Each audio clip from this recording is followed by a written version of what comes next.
Alright guys, welcome. This is the TQ Open number 5. Here we have a ZVZ on Metalopolis between Ekke, the red Zerg, against Vicous, the blue Zerg. It was just brought to my attention that Ekke actually took out Probe, one of the another TQ guys, because we are TQ as a team. He took out TQ Probe in the TL Open that actually took place today. So I'm kind of curious to see how he plays. Even though this is a ZVZ and it's not a ZVP, it should be interesting because Probe is good, to say the least. But yeah, this is a TQ Open sponsored by Team TQ. We do have a website at teamtq.webs.com, and you can see that in the bottom right. And I really just want to say thank you guys for tuning in. This is an open diamond tournament, so if you're in the Diamond League, you can feel free to sign up. We hold these tournaments weekly, and I just saw an extractor trick from Vicous. That's not something you see generally nowadays. But let's just see what he decides to do. But yeah, so now we do have really no early pools or anything. I was kind of hoping to see like a 10 pool or something, because I've seen that happen in really any Zerg matchup. Because a lot of people have been experimenting with that, trying to see if it's actually better, because you can get the faster queen and you just recover with spawn larva for the lost mining time in the beginning. But yeah. We do have the pool going down for Ekke at either 14 or 15, and Vicous is going for a hatch first. Ooh, interesting. We have a hatchery first coming from Vicous. This is the best spawn positions possible for going hatch first. It is the longest rush distance here. Plus, you have the control of the Zelena watchtowers to get vision to see if an attack is coming via the ground. But Vicous. Ooh, I'm really curious to see how this plays out. He's probably plot down a spawning pool. Yep, there it is. And we're gonna see how Ekke decides to respond to this. Whether he's gonna go for an expo or go for lots of pressure. It seems like he will go for an expo, because there he is. He is throwing down the hatchery right there. And this spawning pool is almost done. He also has an evolution chamber coming in a weird spot. Why is he blocking some of his mining from his extractor? He's actually slowing down his mining. So you can see that there's actually a split second in between each drone where the other drone is not in the extractor yet. So I don't know why he places... Oh, that's not his extractor.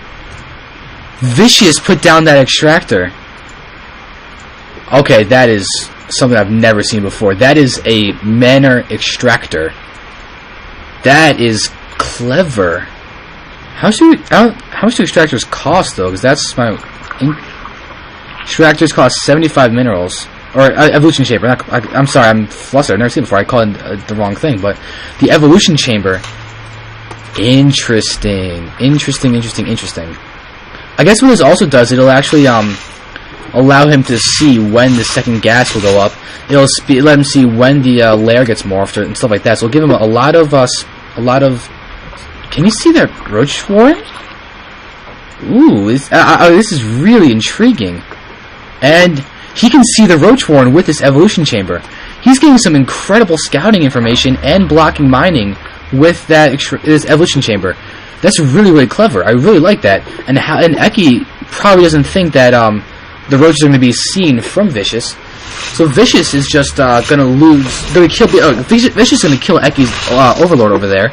And here we have the roach warren coming from him as a response to this roach warren. But let's just see. We got Zerglings out. Ekke is supply blocked from losing an overlord. And here we have Vicous, who is also supply blocked, but he can just produce an overlord and he'll be fine. Which he is doing. He's building 2, as a matter of fact. But here we go. Zerglings are much in the favor of Ekke. They're going to be able to completely envelop. Oh, there we go. Yep, there he is. There's the enveloping. And the roach is out. Ekke is going to have to do some stuff. This evolution chamber is still there. Why isn't this queen attacking that evolution chamber? It might as well. It has nothing else to do right now. So Ekke's got to start doing that. Vicous is just continuing to macro up. He's doing really well with the macro. He's producing queen from his second hatchery now, as is Ekke. So we do have these roaches out. No lair yet or anything.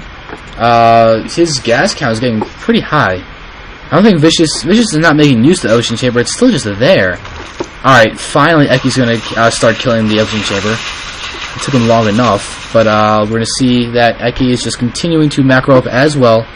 We've got 3 Zerglings coming in, trying to get the scout, but they're going to pull away. I don't think there's any metabolic boost. Yeah, there's no metabolic boost for either player right now. Yeah, it's just straight up normal Zerglings. Okay, well, it's really interesting. This is a very intriguing game. Just the fact that there was a proxy evolution chamber. There was no speed from either player for Zerglings. There are roaches, but one roach was in response to the other person going roach. You do have the lair coming up for Vicous. He's sending his drones really early to this evolution chamber. This extractor. I'm calling the extractors evolution chambers. But there we go. We do have look at the income for a second, just to compare this. So it's about even, roughly 40 harvesters for each player. Look at the food count. We can see that Ekke is ahead by 4 food, or now he's ahead by 10 food.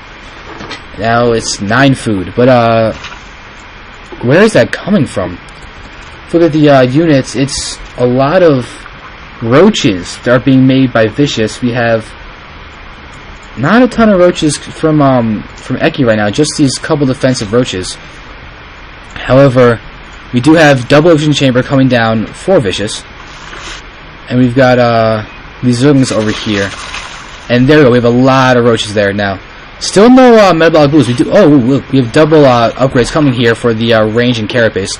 So we'll probably see a little bit of like a roach centric, maybe a little bit of roach hydra coming from Vicous. Should be definitely smart to do. We do have infestation pick coming out for Ekke, so he might be going for like a roach ling infester build. He's getting an evolution chamber. He's getting blue constitution and another evolution chamber. So we do have fairly similar strategies coming from both players, except the upgrades are coming sooner from Vicous, and we got infestors for Ekke. He is even researching the pathogen clans to get the 25 starting energy addition for the infestors. Look at the unit tab in a second. Unit tab. We can see that we have 9 roaches for Ekke versus the 6 roaches of Vicous. So we're going to see that this is a really passive ZVZ. Just as a little comment, you can see that each player is in control of one Zelnaga Watchtower. These 3 Zerglings are probably going to try and kill this one. That's what I'm assuming they're going to go do. Yep, but it does get seen, and Ekke's probably going to scout with this guy instead. But let's just see what's going on. We do have more roaches coming out for Ekke. So the roach count is still in favor of Vicous, and Vicous is going to take out that Zergling that was trying to prevent the hatchery. So